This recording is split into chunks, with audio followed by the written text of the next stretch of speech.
The 90s was certainly an interesting time for video games, with the top dogs like Nintendo, Sega, and the then newcomer Sony being the gaming juggernauts that they are. Other companies wanted a piece of this pie, and no company was more infamous than Philips with their CDI console. With a mostly forgettable library, Philips was most well known for having Nintendo characters on their system, and these weren't unlicensed either. Nintendo actually licensed their IPs to Philips to have some more recognizable characters on their system. And what do we get out of this? Well... My boy, Richard, die! Yeah, let's just say that the CDI Zelda games brought the obscure console to infamy in the internet back in the mid-2000s, with these cutscenes being the victim of numerous YTPs. Gameplay-wise, these games were not great. So it definitely came to my surprise when it was announced that an indie studio was making a spiritual successor to these games, and Limited Run was publishing it. And what became of this was Arzette, the Jewel of Faramore, released for the Nintendo Switch, PlayStation 4 and 5, Xbox, and Steam on February 2024. So how will it compare to its predecessors? Will it be a vast improvement, or will it just be like its inspirations?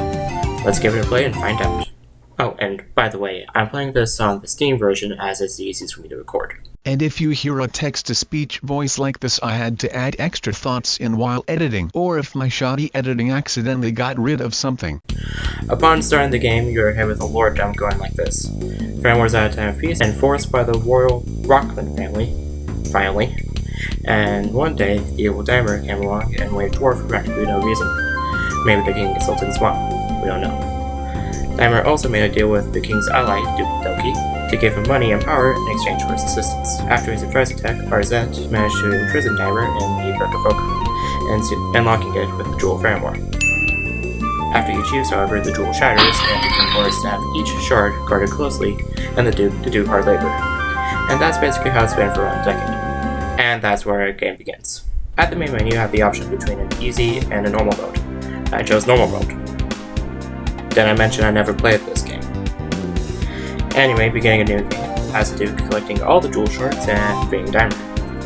Dimer takes his soul in exchange for power and to be his right-hand man. Sort of.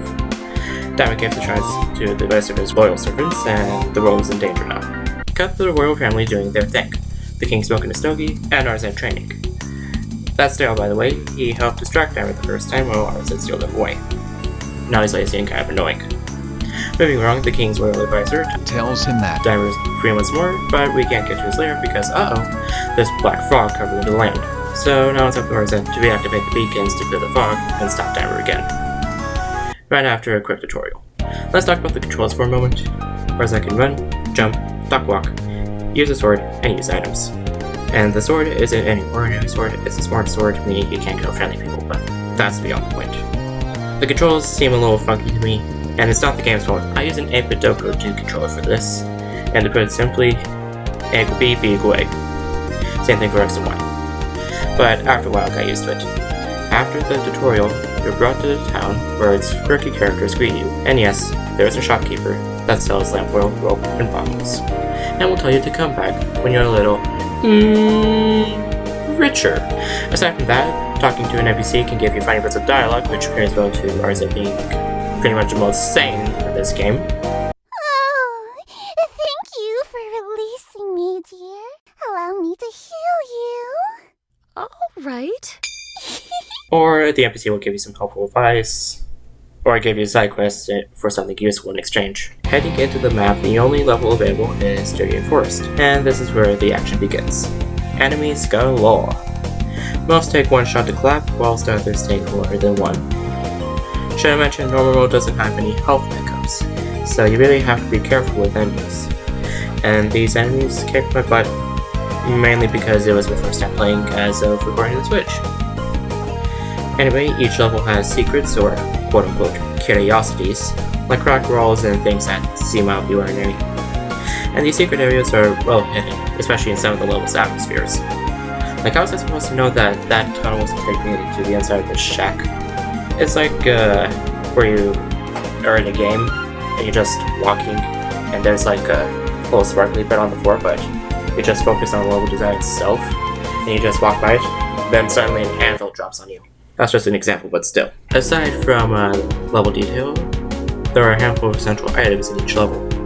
Sacred candles are used to access certain blocked off parts of levels, usually leading to a boss or health pickup. Many game portals appear in every level, and these range from collecting all the rubies on time, finding the exit on time, breaking all the targets on time, Smash Bros. Style, or playing Hotel Mario on time. There is also one coin per stage, which is mainly used to raise the rank. Yeah. Some levels have health upgrades, which are godsends, especially in higher difficulties. Also in each level, there's an NPC that requires something or will give you something with no questions asked. For instance, in the forest, there's this werewolf, Cypress. He really wants to get into Faramore Town, but the mayor is not allowing him. But as Luigi demonstrated, you can always get what you want if you persuade them. And after a quick persuasion, Cypress is now allowed in town, and you now have a lamp. Yay! Most of the game is doing side quests for an NPC for something useful in return. Also, can we take a moment to appreciate the music in this game? They didn't have to go this hard for this, but each track perfectly encapsulates the level's theme perfectly, from the calmness of the hills, or the Monster Mash sounding bop that is the crypts.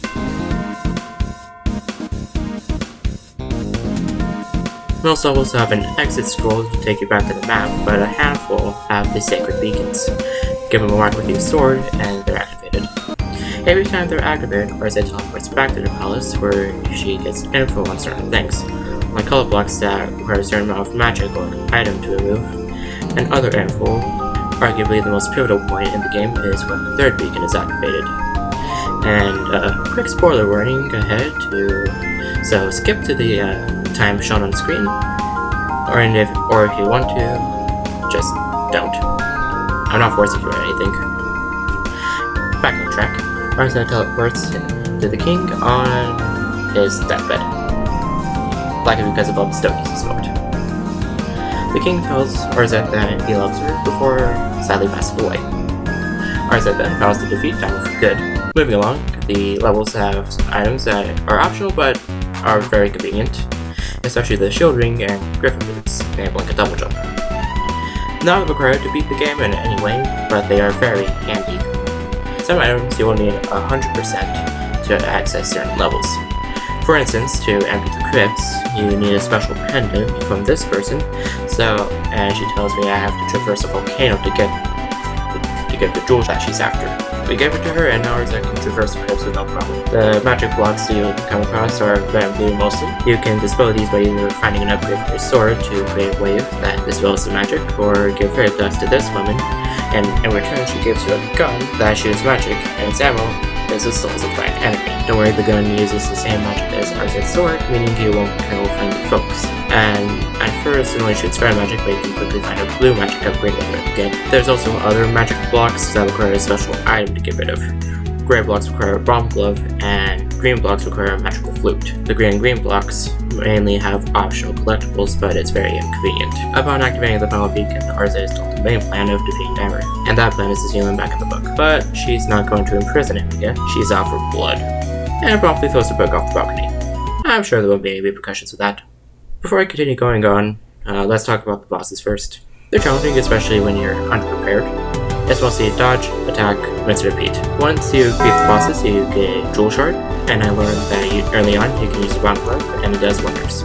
But if you want something that doesn't waste ammo, be prepared to activate all the beacons, and be prepared to embark on the longest side quest chain in this game, consisting of giving an item to one person that will give you something in return, rinse and repeat until you get refined chains and sacred oil. And then talk to the barkeeper in Faramore Town and watch as he goes to town upgrading his sword.